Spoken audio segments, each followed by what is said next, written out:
Rahayu, Sagung Dumadi. Pada kesempatan kali ini akan melanjutkan cerita Krisnogo Sosro dan Sabu Inten bagian ke-49. Maisa Jenar menarik keningnya, lalu jawabnya, "Aku tak dapat mengatakan dengan pasti, Kakang. Tetapi aku kira ia adalah Simarodra tua dari Lodayang." "Tepat seperti dugaanku," sahut Gajah Sora. Bulu-bulu yang jarang-jarang yang tumbuh di wajahnya, tubuhnya yang besar seperti raksasa, dan akhirnya teriakannya yang seperti aum harimau. Hanya saja ia tidak mengenakan kerudung kulit harimau seperti pada saat kita jumpai pertama kali. Itu adalah usahanya untuk menyamar sebagai laskar biasa. Untunglah bahwa Ki Ageng Sora di Payana tidak membiarkan daerah ini, kata Maisa Jenar. Gajah Sora tidak menjawab lagi. Kudanya dipacu semakin kencang. Kudanya adalah kuda pilihan yang memiliki kecepatan berlari seperti anak panah. Tetapi pada saat itu, rasa-rasanya kuda itu berlari seperti keong yang merayap-rayap di batu-batu berlumut. Semakin dekat mereka dengan halaman rumah Gajah Sora, hati mereka menjadi semakin tegang. Pikiran mereka dipenuhi oleh berbagai macam gambaran yang mungkin terjadi pada kedua keris pusaka yang disimpannya. Akhirnya, ketika mereka muncul dari sebuah kelokan jalan, terbentanglah di hadapan mereka alun-alun Banyu Biru. Dan setelah menyeberangi jalan-jalan itu, mereka akan sampai di rumah Gajah Sora. Dari kejauhan, rumah itu tampaknya sepi saja. Tak ada sesuatu yang mencurigakan, apalagi keributan-keributan. Tetapi meskipun demikian, hati mereka malahan semakin bergelora. Tiba-tiba tampaklah di hadapan mereka, di tengah alun-alun, di antara dua batang beringin tua yang tumbuh di alun-alun itu, meloncat-loncat dua bayangan dengan gerakan-gerakan aneh. Ternyata mereka adalah dua orang yang sedang bertempur pula. Gerakan-gerakan mereka tampak aneh dan cepat seperti dua ekor burung yang sedang berlaga. Sebentar mereka berloncatan dan berkelahi di atas dinding pohon beringin yang hanya sejengkal tebalnya. Tetapi seolah-olah kaki mereka memiliki alat perekat, sehingga mereka tidak dapat jatuh. Yang mengagumkan, kadang-kadang mereka berloncatan dan berkejaran di antara ranting-ranting dan sulur beringin tua itu, dengan gerakan yang seolah-olah mereka berada di atas tanah saja. Melihat mereka yang bertempur itu, Gajah Sora dan Maisa Jenar menarik kekang kudanya dan berhenti beberapa langkah dari pohon beringin itu. Di dalam gelap malam serta gerak-gerak yang melontar ke sana kemari, agak sulitlah bagi Maisa Jenar dan Gajah Sora untuk segera mengenal orang yang sedang berkelahi itu. Tetapi menilik gerak serta cara mereka, pastilah mereka tergolong dalam tataran yang sama tinggi dengan Ki Ageng Sora di Payana. Beberapa kali Gajah Sora dan Maisa Jenar melarikan kudanya melingkari pohon beringin itu. Tetapi setiap kali mereka hanya melihat bayangan yang berloncatan dan lenyap di balik pohon beringin itu. Namun bagaimanapun, Gajah Sora dan Maisa Jenar telah memiliki dasar-dasar ilmu kepandaian yang cukup, sehingga meskipun agak lama, akhirnya dengan terperanjat mereka melihat salah seorang di antaranya mengenakan jubah abu-abu dan bertopeng kayu yang kasar buatannya. sehingga mirip dengan wajah hantu. "Pasingsingan," desis Maisa Jenar. "Ya, pasingsingan," ulang Gajah Sora. Belum lagi mereka dapat mengenal dengan baik yang satu lagi, terdengarlah lawan pasingsingan itu berkata, "Hai anak-anak bodoh, jangan menonton seperti menonton adu jago. Lebih baik kau pulang dan lihat barang-barangmu." Mendengar suara orang itu, darah Maisa Jenar tersirat. Ia pernah mendengar suara itu, dan bahkan ia pernah menerima perintahnya untuk mencari keris Nogo Sostro dan Sabu Inten. Maka dengan tak disengaja ia berteriak, "Bukankah Tuan Ki Ageng Pandan Alas?" Maka jawaban orang itu, "Ingatanmu baik sekali Maisa Jenar, tetapi lekaslah pergi." Maisa Jenar tidak menjawab lagi. Dua tokoh sakti telah memperingatkan mereka mengenai pusaka-pusaka itu. Maka segera mereka memutar kuda mereka dan dilarikan menuju ke halaman rumah Gajah Sora. Dalam waktu yang pendek itu, Gajah Sora sempat bertanya, "Beliaukah Ki Ageng Pandan Alas?" "Ya, beliaulah. Apakah Kakang Gajah Sora belum pernah mengenalnya?" kata Maisa Jenar. "Pernah, tetapi sudah lama sekali," jawab Gajah Sora. Sementara itu, kuda mereka telah dilarikan di muka pintu gerbang halaman rumah Gajah Sora. Dua orang penjaga gerbang masih berdiri dengan tegapnya. Ketika mereka melihat Ki Ageng Gajah Sora dan Maisa Jenar datang, segera kedua penjaga itu membungkuk hormat. Gajah Sora tidak dapat menunggu lebih lama lagi untuk menanyakan tentang keamanan rumahnya. Maka kepada dua orang penjaga itu ia bertanya, "Apakah yang sudah terjadi?"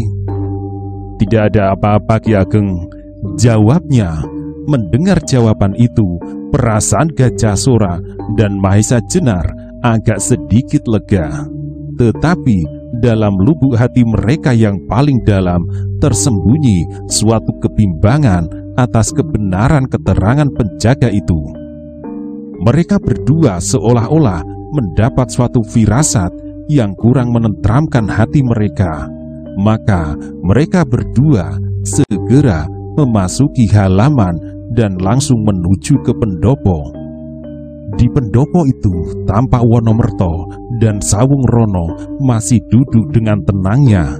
Ketika mereka melihat Gajah Sora dan Maisa Jenar, segera mereka berdua pun berdiri menyambutnya. "Paman Wonomerto, tidak adakah sesuatu yang terjadi di sini?" tanya Gajah Sora tidak sabar. "Pangestu anak mas, tak ada sesuatu yang terjadi," jawab Wonomerto. Gajah Sora menarik nafas dalam-dalam. Agaknya ia tambah lega mendengar jawaban itu.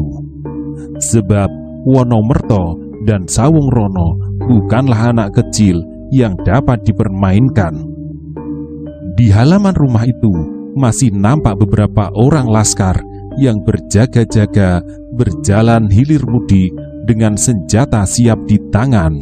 Sedangkan di Gandok Kulon, tempat pondokan Ki Ageng Lembu Sora pun masih nampak beberapa orangnya ikut berjaga-jaga.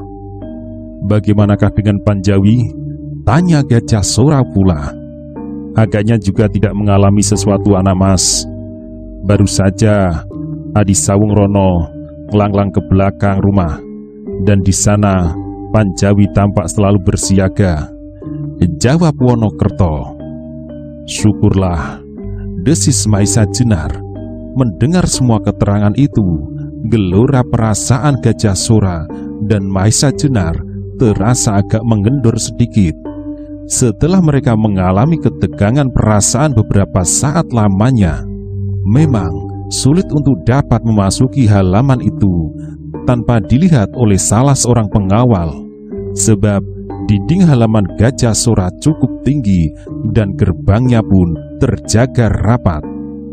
Beberapa orang pengawal berjaga-jaga di sekeliling halaman, di setiap 7-8 langkah seorang, dan melekat dinding halaman.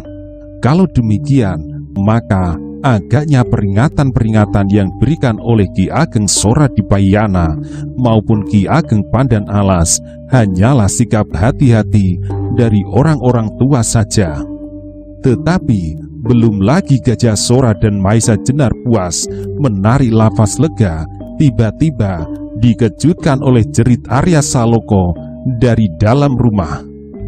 Serentak mereka berdiri dan dengan kecepatan yang luar biasa mereka meloncat ke arah suara Arya. Wonomerto dan 2-3 orang yang berdiri paling dekat dengan pintu segera mendorongnya dan meloncat masuk.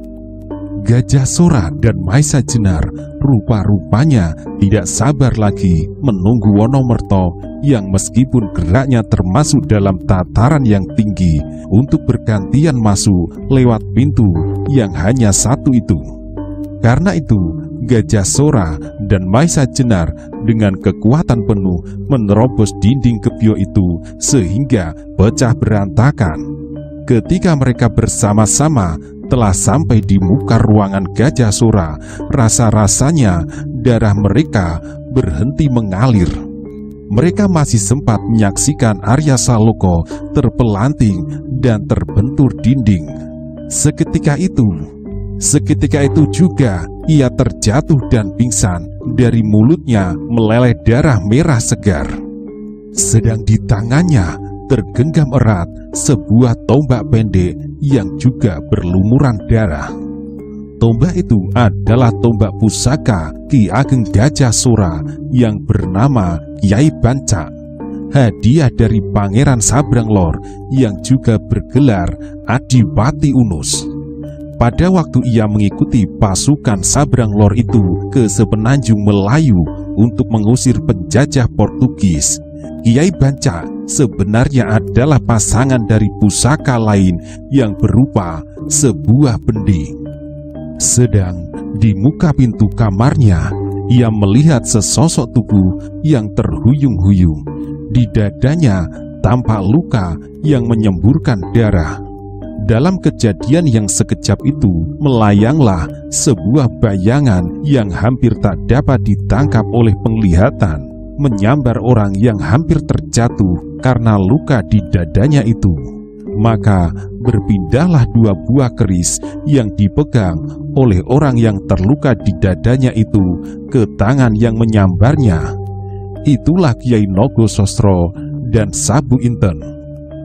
Gajah Sora, Maisa Jenar, dan Wonomerto adalah orang-orang yang memiliki kecepatan bergerak dalam tingkatan yang cukup tinggi.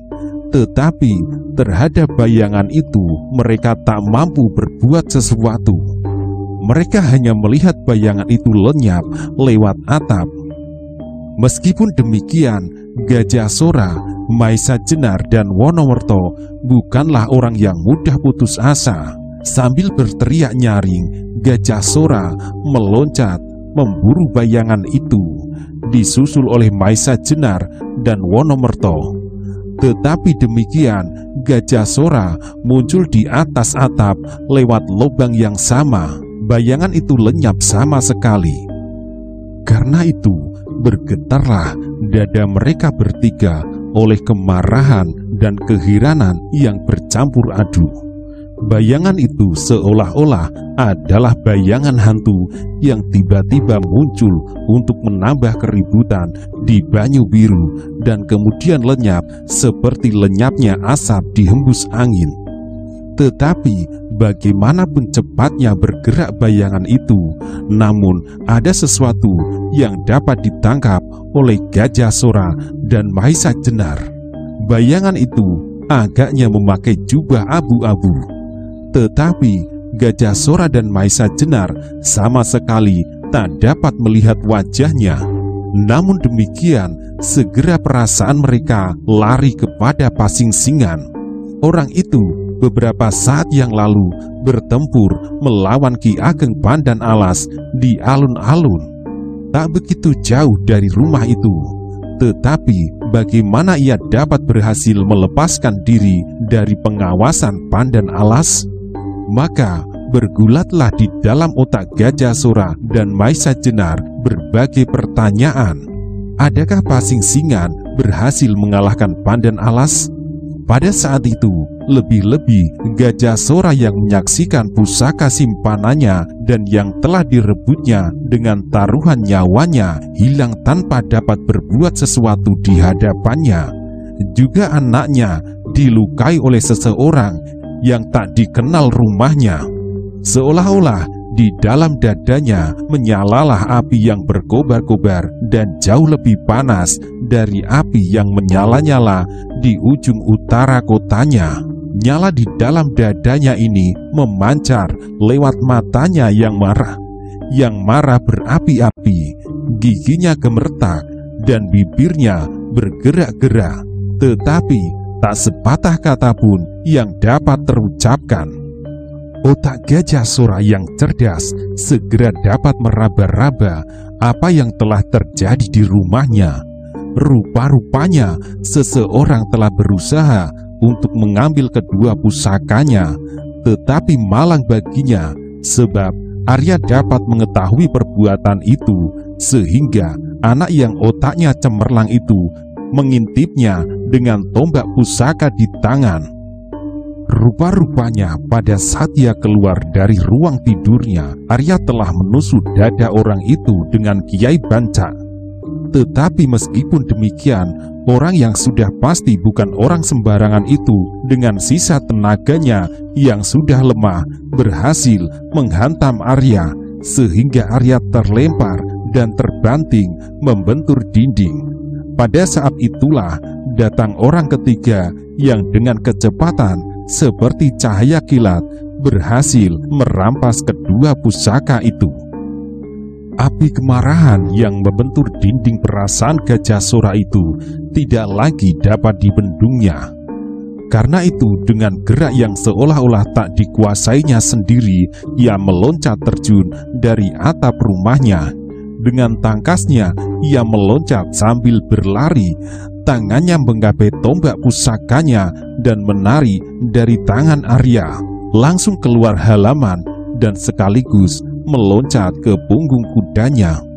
Maisa Jenar dapat menangkap apa yang bergolak di dalam dada sahabatnya, sebab memang ia pun mempunyai rabaan yang sama pula atas kejadian yang baru saja berlalu. Karena itu, ia dapat menduga kemana Gajah Sora akan pergi. Pastilah ia akan melihat apakah Pandan Alas masih ada di antara ringin kurung dan bertempur dengan Pasing Singan, ataukah Pandan Alas itu sudah tidak berdaya lagi. Maka tanpa berpikir lagi, ia pun meloncat ke atas punggung kudanya dan lari menyusul Gajah Sora.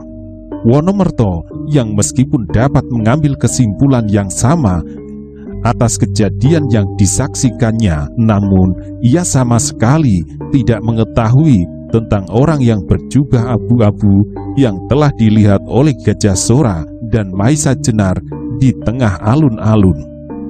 Karena itu, ia menjadi bingung dan tidak tahu apa yang akan dilakukan. Untunglah sebelum berangkat, Maisa Jenar sempat berkata kepadanya, "Paman Wonokerto, Paman tidak perlu ikut bersama kami. Jagalah rumah ini baik-baik. Mungkin ada suatu perkembangan keadaan.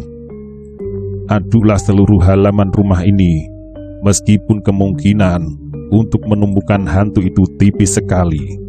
Setelah itu Maisa Jenar lenyap pula di atas punggung kuda abu-abu yang berlari dengan derap gemuruh seperti badai mengejar Gajah Sora dengan kuda putihnya.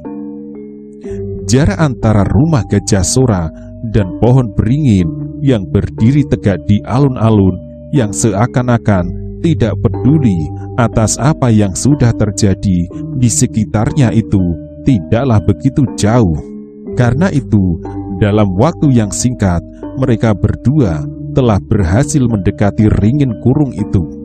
Maka mereka menjadi terkejut dan heran tak habis-habisnya ketika dari jarak yang sudah agak dekat mereka masih melihat dua bayangan yang berloncat-loncat dan melontar ke sana kemari di antara sepasang beringin itu. Di sana masih jelas dapat disaksikan Pasingsingan dan Ki Ageng Pandan Alas bertempur, bahkan semakin sengit. Tetapi jubah yang dipakai oleh orang yang menyambar kedua keris pusaka itu tepat benar dengan jubah yang dipakai oleh Pasingsingan. Sebenarnya dalam keadaan yang biasa, Gajah Sora akan dapat mempertimbangkan bahwa tidak mungkin dalam satu saat Pasingsingan dapat berada di dua tempat dan melakukan dua pekerjaan sekaligus. Tetapi pada saat itu, karena kemarahannya yang meluap-luap, ia membutuhkan wadah untuk menumpahkannya. Satu-satunya kemungkinan sebagai tempat penampungan kemarahan Gajah Sora adalah Pasingsingan yang sedang bertempur dengan Pandan Alas. Meskipun ia tahu bahwa Pasingsingan bukanlah lawannya, karena orang itu memiliki ilmu yang sejajar dengan Ki Ageng Sora Dipayana. Namun sama sekali Gajah Sora sudah tidak mampu lagi membuat pertimbangan-pertimbangan. Karena itu, dengan otak yang buntu, ia memacu kudanya habis-habisan, langsung mengarah kepada kedua orang yang sedang bertempur itu dengan Kiai Banca siap di tangan. Melihat sikap Gajah Sora yang seolah-olah tidak dapat terkendali itu, Maisa Jenar menjadi cemas. Sebenarnya ia sendiri merasa sangat marah atas hilangnya Nagososro dan Sabu Inten. Tetapi karena justru hal itu terjadi di rumah Gajah Sora, maka Gajah Sora lah yang merasa lebih bertanggung jawab. Ditambah lagi cedera yang dialami oleh anak satu-satunya. Karena itu, bagaimanapun hebatnya kemarahan yang bergolak di dada, Maisa Jenar masih dapat bersikap lebih tenang.